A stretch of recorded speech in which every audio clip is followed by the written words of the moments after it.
Koh-Lanta, le totem maudit, dernier conciliabule avant réunification. À l'issue de l'épisode du jeu d'aventure diffusé ce mardi soir sur TF1, il n'y aura plus de Matinji et de Kadlao mais une tribu réunifiée. Mais qui a été sacrifié? Suspense. Drôle d'impression en commençant à regarder le 8e épisode de cette saison de Koh-Lanta, le totem maudit, qui, pour l'instant, ne soulève pas un enthousiasme démesuré. TF1 l'ayant annoncé dès la fin du mois de mars, tout le monde sait que ce sera celui de la réunification. Tout le monde, sauf les 15 derniers candidats, 8 rouges pour 7 jaunes, convoqués pour ce qui semble être un jeu de confort comme un autre.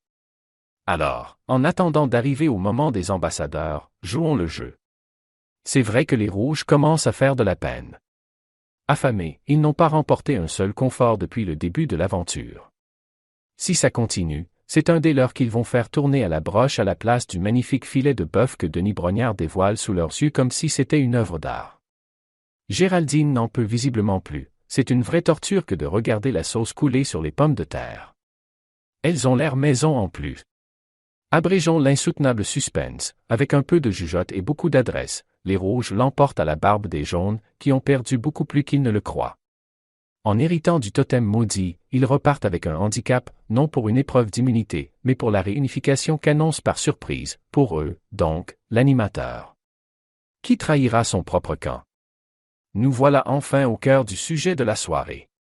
Chaque tribu doit désigner à l'unanimité l'ambassadeur de l'autre équipe, celui jugé le plus enclin à trahir l'un des siens pour éviter de soumettre par tirage au sort son destin au hasard de la boule noire, synonyme d'élimination. Connaissent-ils bien leurs adversaires?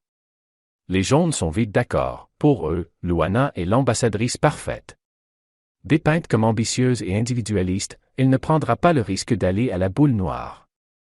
Chez les rouges, le profil de Colin émerge rapidement.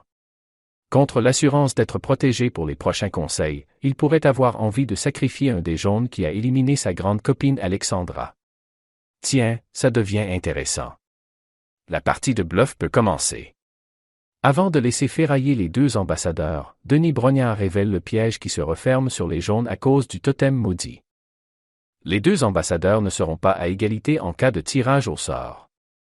Le sac de Luana contiendra une boule blanche et une boule noire, tandis que celui de Colin contiendra une boule noire supplémentaire. Luana aura donc un risque sur 2 d'être éliminé, et Colin 2 sur 3. Et pourtant, malgré les savantes prédictions de leurs équipes respectives, aucune promesse ou menace ne semble prendre, et aucun des deux adversaires ne paraît vouloir lâcher, se disant prêt à s'en remettre au hasard et être éliminé. Jusqu'à ce que...